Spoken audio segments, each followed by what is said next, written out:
Era 9 de julio de 1985 en Naples, Florida. Una mañana de calor húmedo, pegajoso, con las palmeras quietas y ese silencio tranquilo que desprenden las urbanizaciones de gente con dinero. En el camino de entrada a la mansión Benson, un Chevrolet Suburban explotó de repente. 2 miembros de la familia murieron en el acto, otro quedó malherido y uno más salió ileso gracias a haber salido del coche unos segundos antes. A primera vista parecía un accidente imposible, pero cuando la policía empezó a investigar, quedó claro que alguien había preparado el coche como una trampa mortal. Y también quedó claro que en el centro de aquella familia millonaria se escondía un secreto mucho más explosivo que la propia bomba.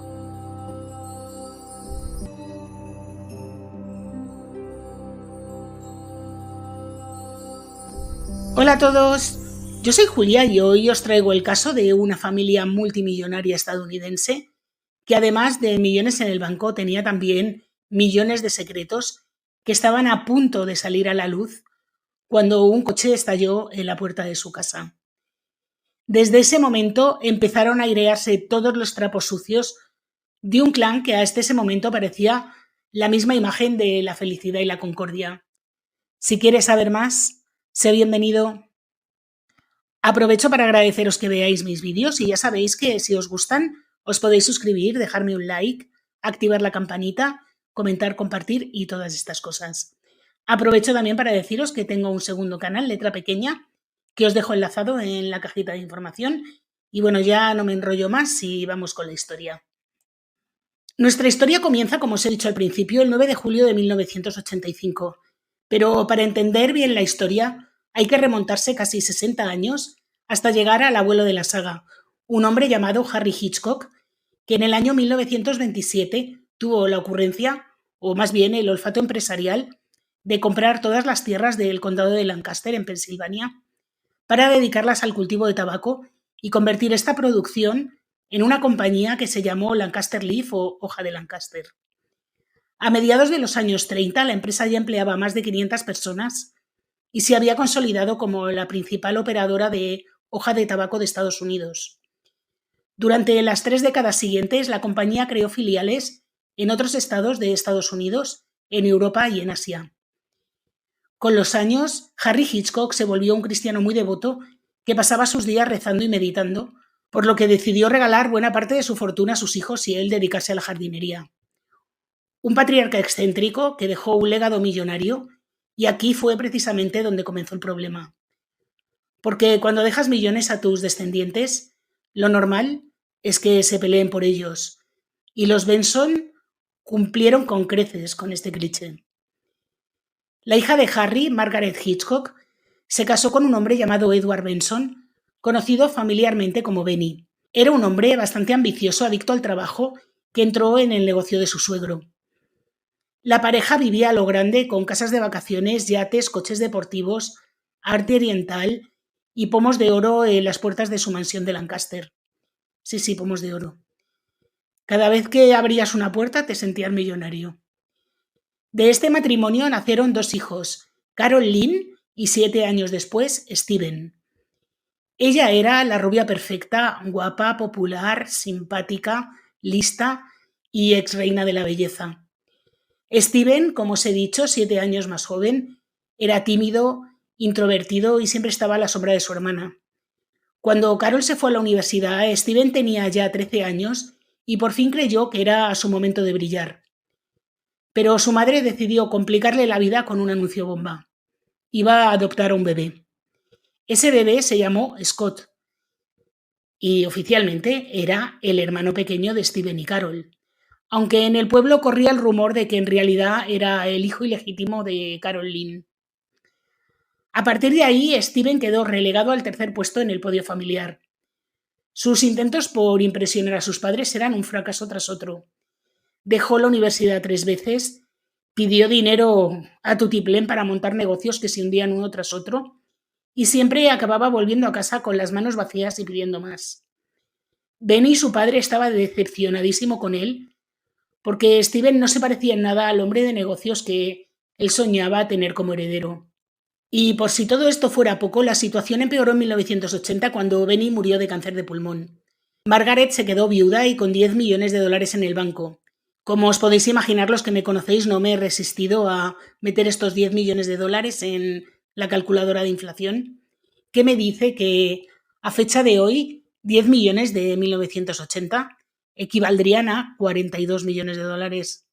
Y claro, cuando el que lleva las cuentas de la casa desaparece y la que se queda al mando nunca ha sabido ahorrar ni manejar el dinero, el resultado es un cóctel de gastos desorbitantes: casas, barcos, coches, fiestas, vestidos, regalos, incluso un futuro de tenista profesional para Scott, que prefería gastar en drogas y alcohol en lugar de dedicarse a entrenar.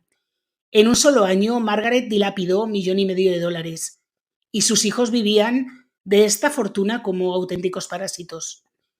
Los tres dependían de la billetera de mamá, aunque cada uno a su estilo. Carol Lynn debía más de $118,000, Scott 263,000 y Steven, como no, 268,000. En resumen, tres adultos consentidos, con deudas hasta las pestañas, que nunca habían trabajado, y una madre con más dinero que sentido común.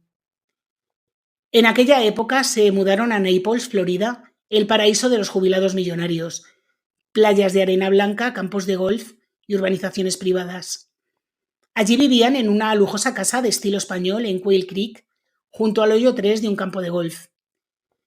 He intentado ir por ahí con el Google Maps, pero no se puede pasar. Bueno, se puede ver la imagen aérea, pero es imposible el Street View porque se corta en la valla de control. Pero bueno, os aseguro que por las imágenes que he visto es una urbanización maravillosa. Sin embargo, la vida de los Benson no era una vida precisamente tranquila. Scott se había convertido en un adolescente imposible. Conducía a toda pastilla un Lotus rojo de $35,000. Consumía óxido nitroso, el gas de la risa. Se metía en líos con la policía continuamente y era bastante violento con su madre. Carol Lynn, que había tenido en secreto a su hijo Scott, porque sí, era su hijo, lidiaba con su propio tormento. Y Steven, el eterno fracasado, gastaba el dinero de su madre en proyectos que nunca despegaban, convencido de que estaba destinado a ser un gran empresario, aunque lo único que conseguía era acumular una deuda tras otra. Para colmo, Margaret no ponía las cosas fáciles. Era controladora, posesiva y se entrometía en absolutamente todo, desde la decoración de la casa de sus hijos hasta el coche que tenían que conducir. Porque si había algo que a Margaret le gustaba más que ir de compras, era usar los cheques como herramienta de poder. Con su generosidad podía comprar lealtades, favores y, claro, obediencia. A sus hijos les exigía devoción absoluta a cambio de mantenerles el lujosísimo tren de vida. No era una madre tierna ni comprensiva, sino una especie de matriarca posesiva que quería que todos orbitasen en torno a ella. Esa obsesión por controlarlo todo le costó muy caro a Steven. Cuando Steven se casó por primera vez, Margaret se metió en la relación como un elefante en una cacharrería.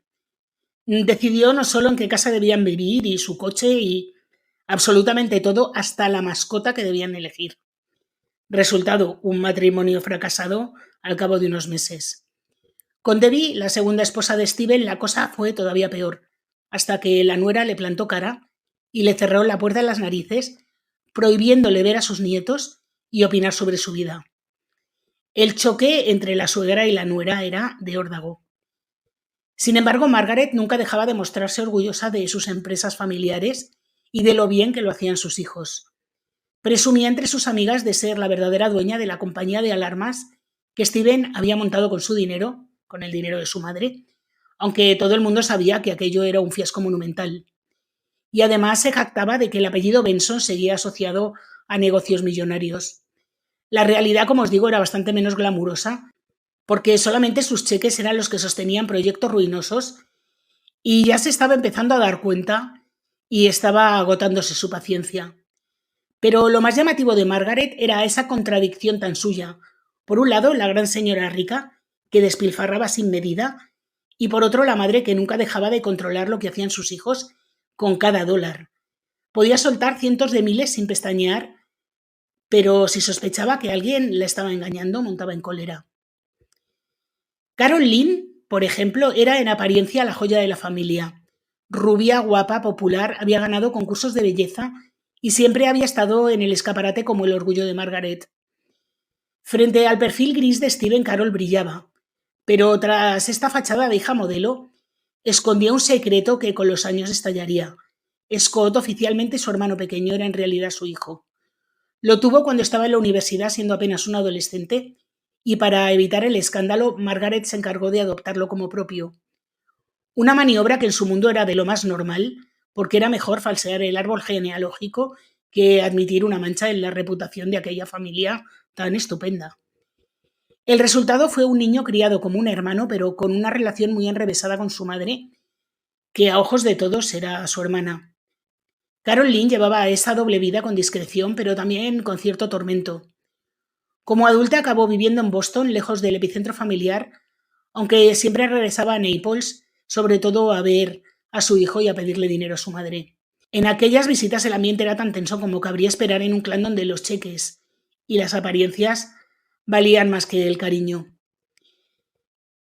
Scott, por su parte, era el eterno adolescente consentido, el Benjamín de la familia que en realidad era hijo y nieto a la vez, como os he dicho. Un chico que creció rodeado de lujos, clases de tenis pagadas a precio de oro, coches deportivos y un flujo constante de dinero para fiestas, sustancias y todos los excesos que os podáis imaginar. Margaret intentó encarrilarlo, incluso llegó a internarle en un hospital psiquiátrico, pero aquello no funcionó. Scott era arrogante, violento en ocasiones, y el servicio doméstico llegó a testificar que había agredido a su madre adoptiva y a su madre biológica, y que vivía en un estado de constante rebelión. Su consumo de óxido nitroso era tan excesivo que llegó a almacenar grandes bombonas y las escondía bajo la cama. Mientras su madre adoptiva intentaba moldearlo como un tenista de élite, él se dedicaba a inhalar gas como si no hubiera un mañana. Y por si todo esto fuera poco, tenía una rivalidad bastante malsana con su hermano Steven, que incluso se había comprado el mismo coche deportivo que él para competir entre ellos. Era una convivencia de egos, celos y cuentas pendientes en una familia donde, como os he dicho, todos dependían del dinero de Margaret, pero ninguno era capaz de ganarlo por sí mismo. Y por lo que respecta a Steven, que tenía 33 años en 1985, cuando sucedieron los hechos, si uno se quedaba con la fachada, parecía un empresario prometedor, con un traje estupendo, gafas maravillosas y una sonrisa de película. Pero en realidad era el típico hijo de mamá, con ínfulas de tiburón financiero, que se las apañaba para fundir dinero más rápido de lo que su madre lo generaba. En 1984 fundó una empresa que se llamaba Meridian Security, una empresa de alarmas electrónicas para los ricos de Naples. Sobre el papel sonaba bien, un negocio moderno en plena Florida, con urbanizaciones de lujo y millonarios ansiosos de proteger las mansiones. Y Margaret, que tenía la chequera floja, puso $250,000 nada más y nada menos para arrancar el proyecto. Pero lo que vino después fue un auténtico festival del despilfarro. Steven se gastó la inversión en cosas que tenían más que ver con aparentar que con vender. Un logotipo elegante, expositores de lujo en ferias locales, anuncios carísimos en las páginas amarillas, y en realidad era todo humo. Margaret presumía ante sus amigas diciendo que la empresa era suya, pero la realidad era que la caja registradora apenas sonaba. En el año corto que estuvo en marcha, la compañía vendió apenas unas cuantas alarmas. Pero como Steven tenía ambición, pero no tenía ni idea de cómo gestionarlo, se dedicó a abrir más sociedades, todas con nombres pomposos. Meridian Mundial Group, Meridian Marketing, Meridian Legal and Financial Advisors, en fin, que aquello sonaba a conglomerado internacional, pero en realidad no eran más que empresas fantasmas sin actividad real. Mientras tanto, Margaret seguía pagando el sueldo de su hijo, $36,000 anuales, y cubriendo todos los gastos de la empresa sin revisar jamás una factura.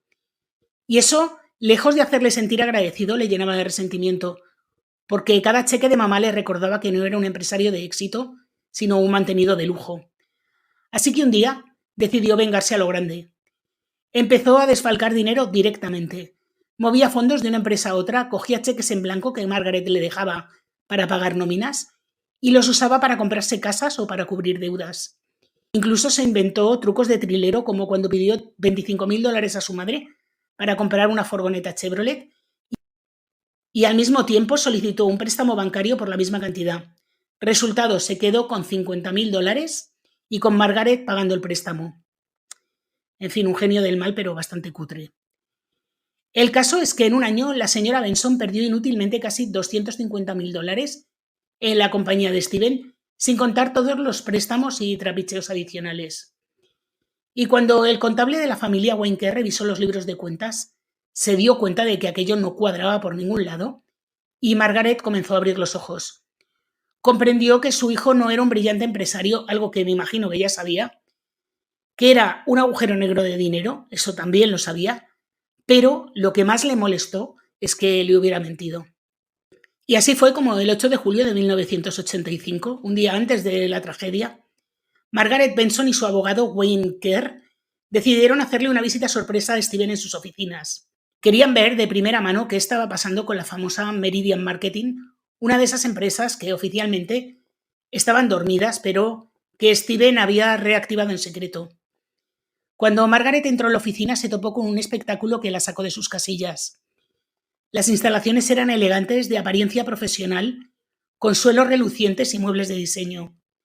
Una sede que gritaba éxito a los cuatro vientos, pero una sede que no tenía ningún tipo de actividad y estaba financiada íntegramente con su dinero.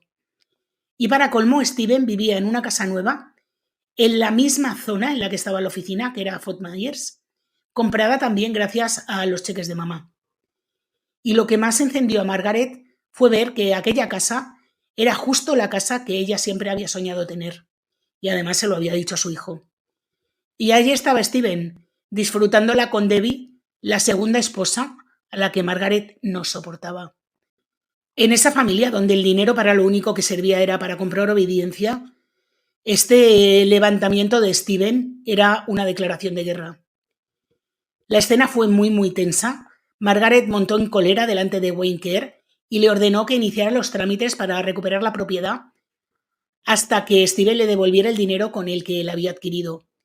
Kerr, por su parte, estaba impaciente por meter mano en los libros de cuentas porque olía el desastre financiero por todos lados.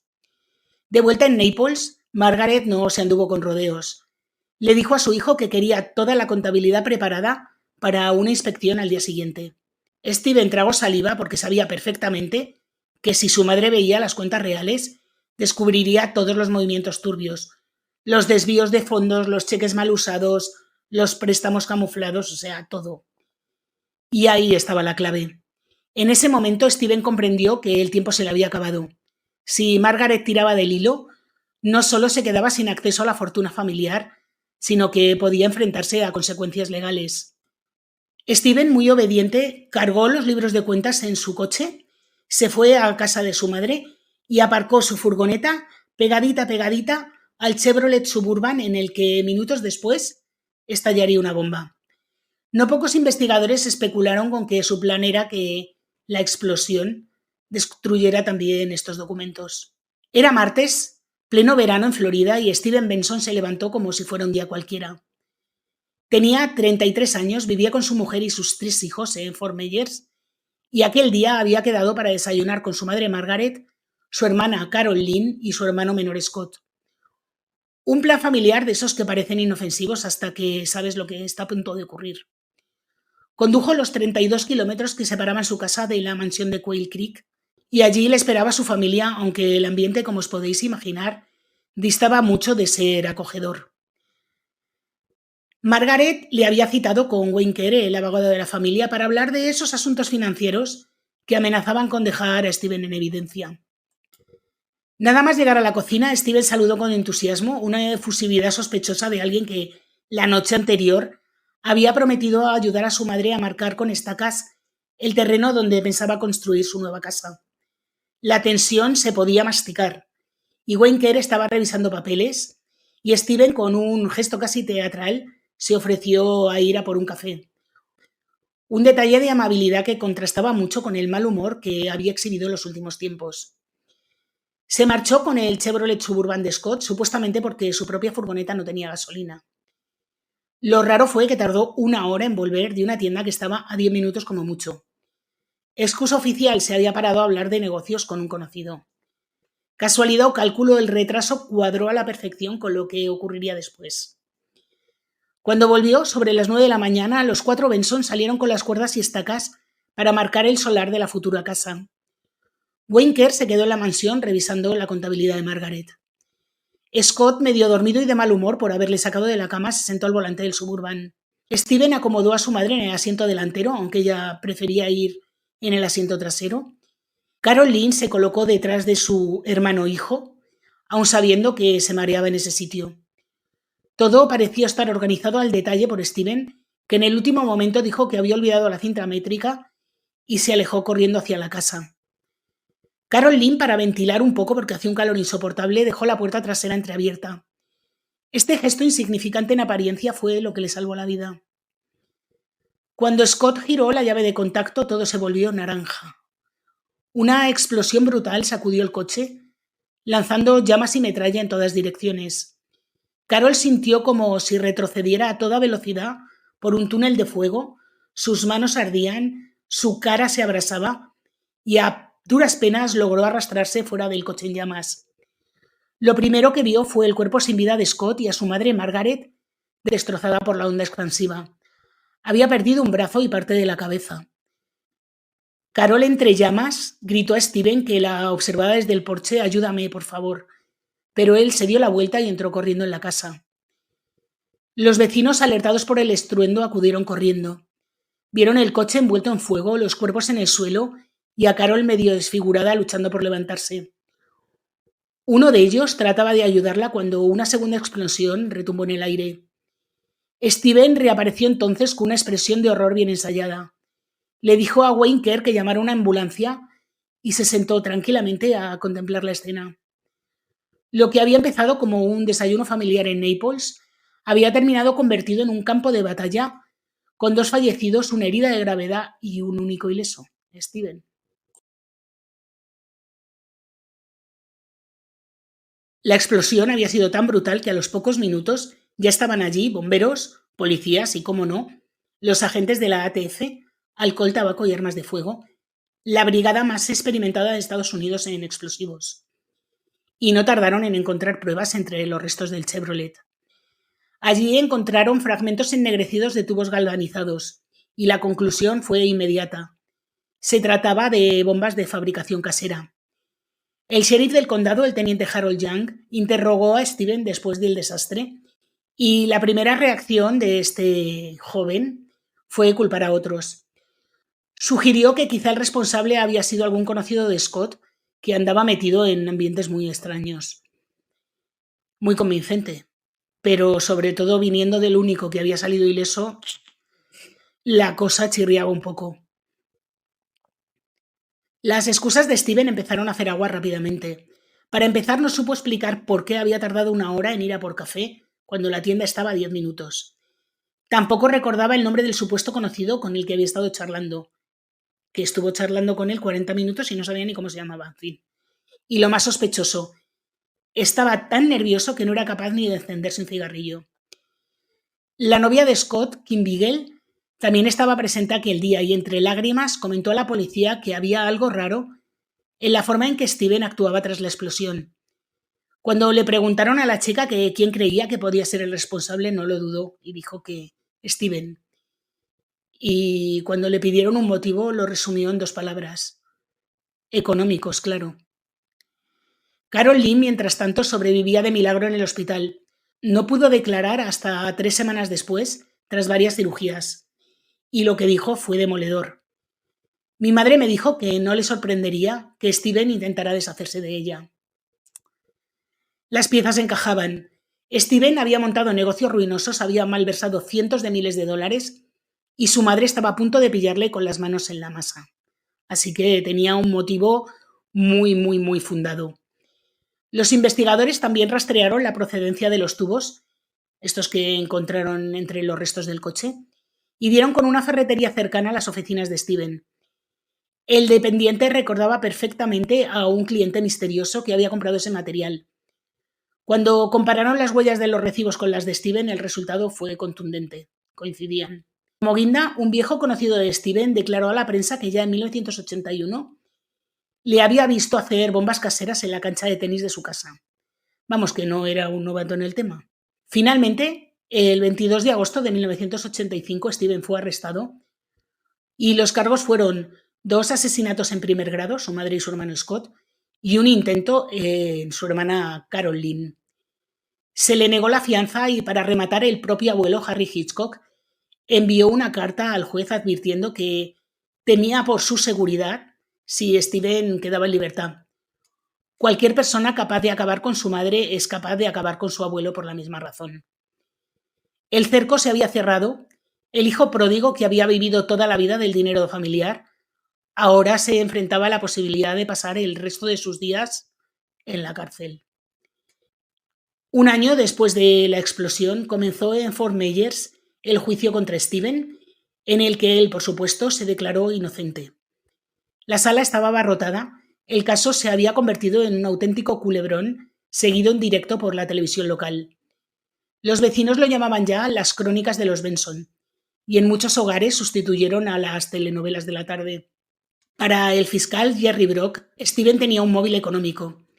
La auditora desglosó en el estrado cómo Steven había movido fondos de la empresa Meridian Marketing para desviar dinero de su madre a sus propias cuentas. Se calculaba que había malversado al menos $247,000 directamente de Margaret a sus cuentas, además de haber otros trapicheos.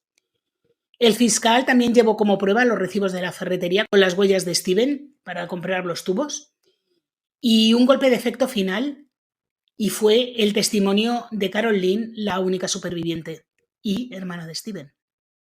Carol Lynn entró en la sala del tribunal como si entrara en una sala de teatro. Sombrero de ala ancha, gafas oscuras para tapar las cicatrices de la cara y un traje muy sobrio. Su belleza es reina de la belleza había quedado completamente arrasada por el fuego y esa imagen impactó mucho al jurado. Carol Lynn relató cómo aquella mañana su hermano insistió en que Margaret se sentara en el asiento delantero en un sitio que nunca ocupaba y cómo él mismo se bajó del coche justo antes de que explotara. Su declaración fue la puntilla y nadie salió indiferente de la sala. El abogado Michael McDonnell intentó lo imposible por defender a su cliente. Su estrategia fue culpar a Scott, el hijo problemático, muerto en la explosión. Argumentó que Scott era violento, adicto a las sustancias, que derrochaba dinero en fiestas y que se había ganado enemigos en el mundillo turbio de Florida. Hasta insinuó que podía estar relacionado con un ajuste de cuentas por el tráfico de sustancias. El problema era que el plan tenía un agujero enorme, y es que Scott estaba muerto. Y señalar al muerto siempre suena más a excusa desesperada que a defensa sólida. Y para añadir más leña al fuego salía a la luz el secreto familiar, este de que Scott no era hermano de Steven y Carol, sino que era hijo ilegítimo de Carol Lynn. El rumor se convirtió en un hecho durante el juicio, añadiendo un toque de telenovela a la tragedia. Y con este golpe de efecto el jurado se retiró a deliberar y tardaron 11 horas en declarar a Steven culpable de todos los cargos. La mitad de los miembros recomendó la pena capital, pero el juez Hugh James optó por 2 cadenas perpetuas y 37 años adicionales por intentar acabar con la vida de su hermana y por el uso de explosivos. McDonnell, el abogado, salió de la sala proclamando que aquello era una gran victoria porque al menos su cliente no había acabado con la pena capital. Un consuelo bastante pobre, pero bueno. En Florida existe una ley conocida como la Slayers Act que prohíbe que un asesino herede el dinero de su víctima. Bueno, esta ley existe en casi todo el mundo. Steven lo había apostado todo pensando que nunca le pillarían y que acabaría siendo un rico heredero. En vez de eso, se quedó como un preso común, desheredado y despreciado incluso por su propio abuelo, el hombre que había creado la fortuna de la familia. En el otro lado, la gran beneficiaria fue Carol Lynn, la hermana superviviente, que heredó la fortuna de su madre, pero no sin antes mover ficha. Carol Lynn consiguió que se modificara la ley para que tampoco los hijos de Steven pudieran recibir un solo dólar de la herencia, ni un céntimo. El apellido Benson había quedado marcado para siempre. El abuelo Hitchcock, creador de todo el imperio, asistió al juicio de su nieto y quedó devastado. Estaba convencido de que la riqueza había maldecido a sus descendientes. Murió 3 años después, en 1989, y en un último acto de redención donó la mayor parte de lo que le quedaba a organizaciones benéficas. Dejó solo migajas a la familia. Mientras tanto, Steven en la cárcel se convirtió en lo que siempre había sido, un hombre gris. Nunca admitió el crimen, nunca explicó sus motivos y siguió declarando su inocencia, mientras las pruebas y el propio relato de su hermana le hundían cada vez más. Aún así, la vida en prisión tenía sus propias reglas y Steven no era precisamente alguien carismático. No era un líder, no era respetado, ni siquiera temido. Era simplemente un millonario caído en desgracia que había acabado con su propia madre por dinero. Y este tipo de reputación no da mucho prestigio entre rejas. El final de Steven llegó en 2015, 30 años después del atentado contra su familia. Fue asesinado en prisión de una forma brutal porque un recluso le apuñaló en la cabeza. Un final tan violento como el que él había planeado para los suyos. El hombre que soñaba con heredar millones murió sin nada, desheredado, repudiado por su familia y convertido en otro número más del sistema penitenciario, con $30 en su cuenta bancaria.